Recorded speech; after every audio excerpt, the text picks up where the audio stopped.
吹雪の夜の日、私は義母に殺されかけた。おだまり、ごくつぶしの分際で口答えすんじゃない。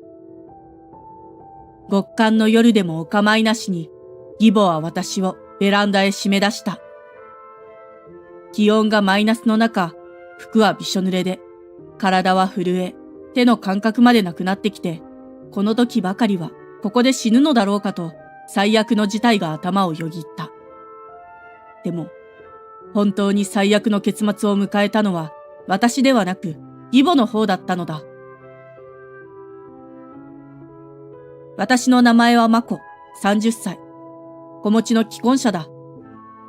夫とは当時勤めていた職場で出会ったことがきっかけでお互いに惹かれ、6年前に熱烈なプロポーズを受けて結婚に至った。結婚後、すぐに妊娠が発覚し、現在5歳になる可愛い娘が生まれた。出産後も共働きだったが、夫の職場で部署異動があり、週の半分を出張で家を空けるようになったことをきっかけに専業主婦になった。そして現在、購入したマンションへ義母を呼び、一緒に住んでいる。最初は同居する気はなかったが、結婚前に義母と住んでいた夫は、出張が多くなったことも相まって、一人暮らししている義母が心配だったようだ。そんな夫がある日、私さえ良ければ、これを機に同居してみないかと話を持ちかけてきた。正直、あまり気乗りしなかったが、私自身も病気がちな義母をずっと一人暮らしさせるわけにはいかないと、うすうす感じており、遅かれ早かれ、いずれこうなっただろうと、少し悩んだ結果、同居を承諾した。それからすぐ、義母は住宅を処分して引っ越してきた。ようこそ、お母さん。これからよろしくお願いします。よろしくね。相変わらず、ちょっと不愛想だが、これから長い付き合いになるのだから、せっかくなら仲良くやっていこう。私はそう思っていた。何より、夫のため、少しでも力になりたかったゆえの決断だったが、この選択をしてしまったことを私は後々後悔することになった。最初こそ低姿勢で遠慮がちだった義母だったが、日に日に厚かましくなっていく。嫌味を言うようになったのは序の口で、分担していた家事もしなくなり、夫が不在の時や子供が見ていない時を見計らって嫌がらせをしてくるようになったのだ。ここまでならよくある嫁いびりかもしれないが、同居して3年目になる頃には直接攻撃してくることも当たり前になっていた。今日だってそうだ。夕飯を食べ終わり、食器を洗っていると背後から急に水をかけられた。冷た。あら、ごめんなさい。そこにいたの気づかなくて水かけちゃったわ。いえ、大丈夫です。そうよね。そんなみすぼらしい格好でいられたら誰も気づかないわよ。さっさとこぼれた水拭いてちょうだいね。床が誰かさんみたいに腐っちゃうわよ。最初こそ義母と仲が悪くなったら夫と娘を悲しませてしまうと思い、言い返すこともせず必死で我慢していたが、ある時限界が来てしまい、義母に言い返したことがある。でも、反論されたことに激怒した義母に、ポットのお湯を腕にかけられて、今でも残ってしまう火傷を負わされた。もともと内気だった私は、それから怖くて何も言えなくなり、とにかくいびられるのを避けようと、義母のご機嫌取りをする下僕のような生活に突入していった。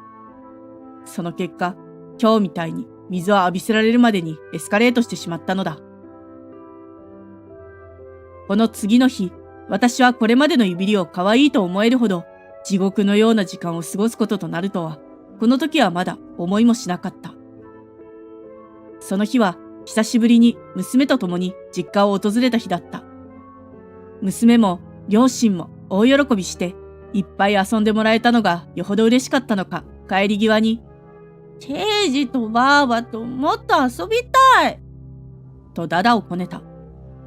義母に遠慮してあまり実家に帰ることもなくなっていたため、娘にとっては本当に久々の両親との再会になる。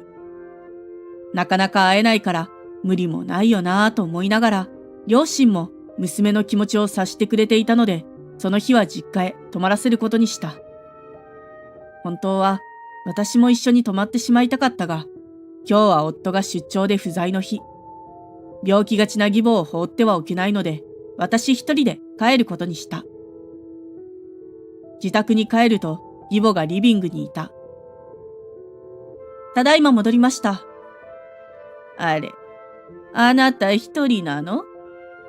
娘は遊び足りないようで、今日は両親の家に泊まらせることにしました。勝手にごめんなさい。はあ？何を考えているの？このバカ嫁が。やはりというか、怒鳴られた。連絡はしようとしたのだが、ちょうど電車の時間が迫っていて、電話をかけそびれてしまったのだ。まず私は謝罪をした。そんな私に義母が返したのは予想外の言葉だった。すみません。まったく。まあいいわ。たまには二人でご飯でも食べに行きましょう。焼肉なんてどうかしら。はい、行きましょう。義母が二人で外食しようと誘ってくれたことを、やっと義母は私と打ち解けようとしてくれている。そう解釈し、嬉しくなった。私は同居したての頃のように仲良く過ごせる未来に思いを馳せながら、近くの焼肉店を浮かれた気分で予約した。早速店に入ると、希望通りの個室に案内される。お母さんと二人だけで焼肉なんて嬉しいです。こうして二人でご飯食べるのは初めてですもんね。よろしければおすすめのメニューがあるんです。夫ともよく頼んでるやつで、とっても美味しい。義母が間髪入れずに私の言葉を遮った。却下！義母の言葉に思わず言葉を詰まらせる。却下だって言ってるの。あなたのおすすめなんて聞いてないわよ。すみません。あんたのそういうところが気に食わないのよ。ようやく私は理解した。義母は打ち解けようとしたのではなく、単に外食がしたかっただけ。私はそれを嫌というほど味わうこととなる。私が肉を食べようとしたとき、まず小皿に入っていた塩だれを顔面にかけられた。何食べようとしてんの？あんたに食べさせるためにここに来たわけじゃない。なら、なんで連れてきたのだろう。決まっている。私に肉を焼かせるためだ。その後は店を出て無言のまま自宅へ帰ると、義母に後ろから突き飛ばされた。焼肉店での不満が顔に出てしまっていたのだろう。義母は私を怒鳴りつける。そこに座りなさい！正座！私はおとなしく義母の言うようにリビングの床に正座した。なんなのその不服そうな顔は。私に文句あるの？うつむいたままの私を義母はさらにネチネチと罵ってくる。だいたい育ちが悪いのよ。なんで息子もあんたみたいな女と結婚したのかしら。私は最初からあんたのことが気に入らなかったのよ。すみません。私のことは何を言われてもいい。もう慣れたものだからだ。しかし義母は私の両親まで蔑む発言をしたのだ。だいたいあんたの親も親だよ。遊びに行っただけの孫を泊まらせようなんて頭がおかしいんじゃないのかしら。娘を連れて帰らなかったのは私に責任がある。ただ、実家へ帰るのは本当の久々だったため、帰り際泣きじゃくるほど会えたのが嬉しかったのであろう孫の気持ちを汲んで、両親は泊まらせてあげたかっただけなのだ。だから、そんな私の親を悪く言うのは許すことができず、義母に言い返した。両親のことは悪く言わないでください。勝手に泊まらせたのはごめんなさい。でも、両親は娘の気持ちを汲んでくれただけなんです。だから、悪く言わないでください。言い返されたことが相当気に食わなかったのだろう。義母は鬼のような形相を浮かべた。何口答えして。じゃあ私が間違ってるって言いたいの。そうは言ってません。すべては私が、私の言葉など聞かず、義母は土星とともに棚にあった花瓶を私に投げつけてきた。黙れこのバカ嫁が！義母が投げた花瓶が私の頭に直撃する。花瓶は割れはしなかったものの、私の頭部からは血が流れてくる。痛みにうずくまる私を気にも留めず、なおも義母は罵声を浴びせる。黙れ！ごくつぶしの分際で口答えするんじゃない！話の通じる人間じゃない。そう思った瞬間、怒りの収まらない義母は私の襟元をつかむと、とんでもない行動に出た。やめてください！うるさい！こっちに来い！義母は私を引きずり、ベランダの方へ連れて行こうとする。首元をつかまれたことで抵抗できず、そのまま放り出されて鍵をかけられた。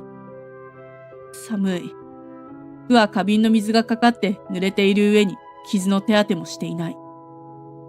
私の住んでいる地域は今の時期マイナス10度にもなるし、しんしんと降っていた雪も吹雪へと変わってきている。こんな状態で私を放り出した義母の行動は正気の沙汰じゃない。私に歯向かうなんて100年早いのよ。そこで頭を冷やすことね。お願い、開けてください。私は窓をどんどんと叩き、必死で訴えてみるも、義母は勝ち誇ったような顔をしながら、私の財布からお金を取り出し、こう言った。これは迷惑料としてもらっておくわね。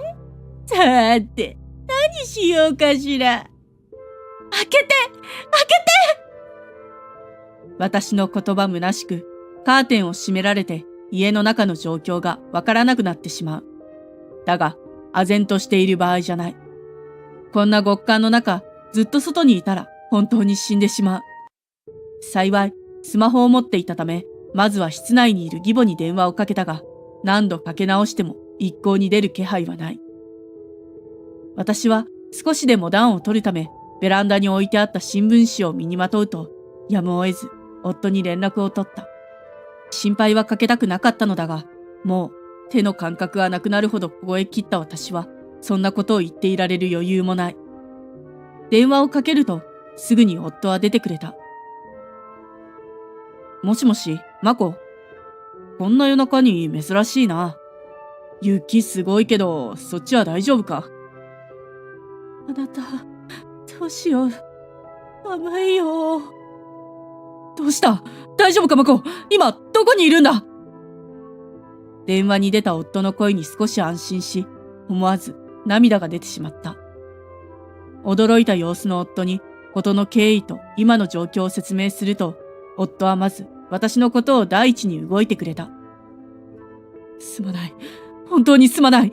同居させたばっかりにこんなことになって、俺も今からそっちへ戻る。でも、今回は大事な出張でしょ？そんなのダメだよ。お前の方が大事に決まってるだろ。俺が着くまで3時間はかかるから、マコは警察に状況を説明して来てもらってくれ。あなた、ありがとう。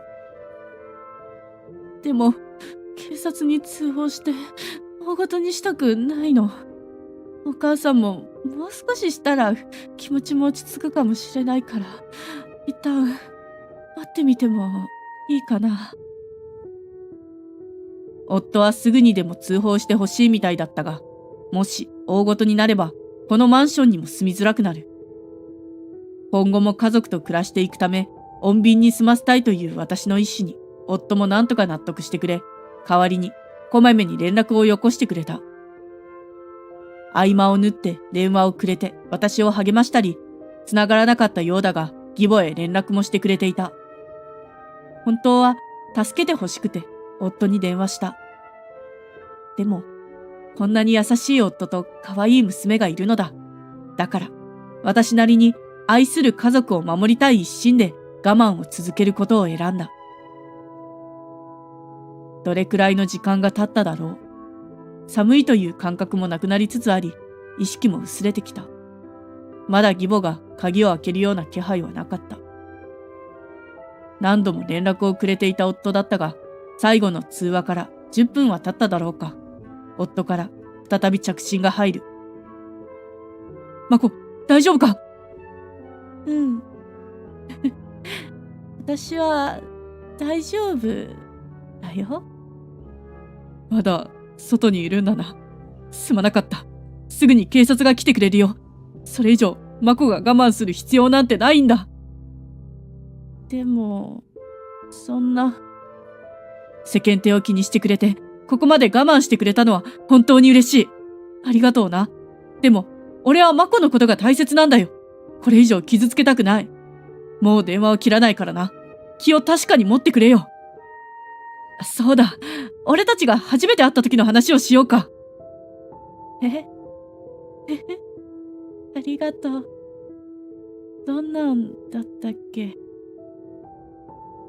おお、マコが俺のいた部署に配属されて、実は俺、その時一目惚れしちゃったんだよな。夫は警察が着くまで私が寝たりしないように初めて会った時の話をしてくれた。恥ずかしくてちょっぴり体温が上がった気もするが、本当にこの人と結婚してよかったなぁと心から思った。10分もしないうちに警察の方が私を救出してくれた。ずっと通話を続けてくれていた夫に無事私が助かったことを伝えると、夫がよかった。よかった。と涙声になっているのが分かった。新聞紙で身を包んでいたのが幸いして、私は軽い凍傷程度で済んだのだが、部屋の電気がついているのに、義母の姿がどこにも見当たらなかった。この雪の中、一体どこへ行ったのか。義母は徒歩か自転車しか足がないと言うと、警察の方が駐輪場を見に行ってくれた。すると、自転車がなかったようで、夜中なのにどこかへ出かけたようだった。時間は深夜を過ぎ、暖かい毛布と暖房で体が温められ、意識もはっきりしてきた頃、自宅に着いた夫がものすごい勢いで玄関を開ける。マコ、無事でよかった。本当によかった。あなた。ありがとう。心配かけてごめんなさい。私は警察や救急隊の方々の前で抱きしめられて恥ずかしかったが、夫も義母がいないことに気づいたようだった。あいつはどこだ？あいつって、お母さん？それが、私もどこに行ったのかわからないんだ。夫はこの上ないくらいに義母に怒っているようで、今まで見たことない表情をしていた。その時、刑事の方から声をかけられた。お話中すみません。少しよろしいでしょうか？はい。夫が怒りの表情のまま刑事さんの方へと振り返る。今回の件なのですが、奥さんの頭に傷を負わせた上、ベランダに監禁したことなどから非常に悪質だと考えております。なので、殺人未遂事件と断定して本格的に捜査をしていくこととなると思います。ええ、構いません。お願いします。ちょっと、あなた。いいんだ。あいつには自分のしたことをきっちり償ってもらう。とんでもない大事になってしまったが、夫の気持ちは揺るがない。私自身も夜中に出かけた義母の安否が気になって、それ以上夫を止めることはしなかった。時刻は夜中の3時を過ぎて、警察の方々も数名を残して帰っていく。義母はまだ帰ってきていない。今まで一度も外泊をしなかった義母だったので、さすがに心配になってくる。夜中だったが、夫が私の両親へ事情を話し、謝罪をして、娘をもう少し預かってもらえるよう頼んでくれた。娘のことは心配するなって。それより、こんな目にあったんだ。本当に病院に行かなくて大丈夫なのか？大げさに血が出ただけで軽い切り傷だし、手足ももう元に戻ったわ。病院に行くとしても、お母さんが見つかってからで大丈夫。とはいえ、やはり極度の緊張状態にあったからか、夫が戻ってきてくれたことにほっとした私は、気づくとうとうととしていた。朝になって、夫の声で目を覚ました。マコ、起きてくれるか。お母さん、見つかった？周りを見渡しても、どうやらまだ帰ってきている様子はなかった。夫の後ろには、昨日の刑事さんが立っていて、私は衝撃の事実を知ることとなる。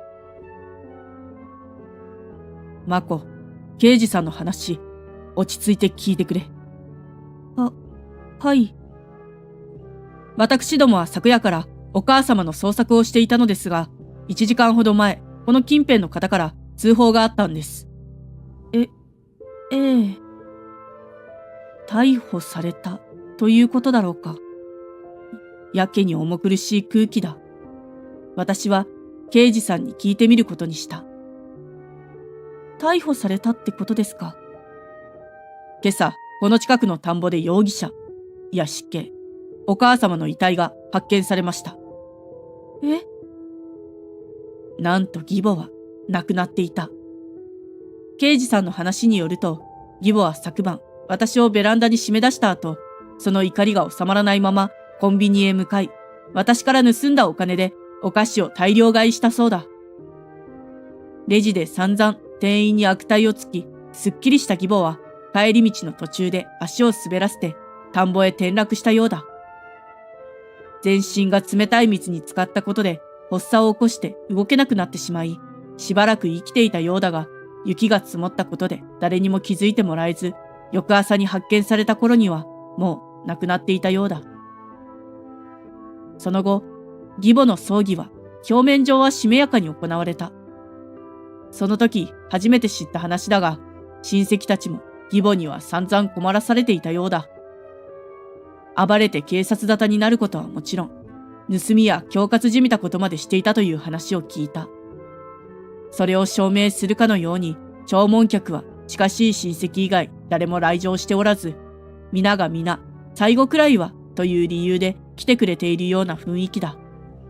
それどころか、事件を知る親族からは、私にねぎらいの言葉をかけてくる人もいる始末だった。あなた、大変だったわね。本当に立派なお嫁さんだと思います。いえ、そんな。お忙しい中、ご足労いただき、ありがとうございます。生前は母がご迷惑をおかけいたしました。あなたも大変だったわね。全員とこのような感じの会話で、私の知る限り、葬儀というには異質だった。つまるところ、義母がそれほどのモンスターだったということだ。まさに激動だった日々から少し経ち、ようやく私にとっても平穏な日常が訪れた。ある日夫から会社へ部署移動を願い出たことを告げられる。あんなに頑張ってたのに、本当に良かったの？ああ、まあ、前より収入の面では迷惑かけるかもしれないけど、あの時電話でも言ったろ？俺はもっと近くで家族を守るって決めたんだ。嬉しいよ。大丈夫。少し身軽になった分、在宅ワークしようと思ってるし、私も家族で一緒にいることを優先したかったんだ。力を合わせて頑張ろうよ。私たちは義母と同居していたマンションを売却し、夫の職場の近くで新生活を始めた。私の実家とも近くなったため、前よりずっと遊びに行きやすくなり、娘も両親も大喜びしている。恵まれた環境で娘もすくすくと成長していき、家族優先で平和に生活している。余談ではあるが、義母の墓には誰も来ている気配はない。夫からは止められるが、私だけは定期的に掃除しに来ている。あることをしたいためにだ。今日がまさにその日なのだが、一通り掃除を終えると、私は義母の墓に水をぶちまけ、こう言った。因果応報ですね。お母さん。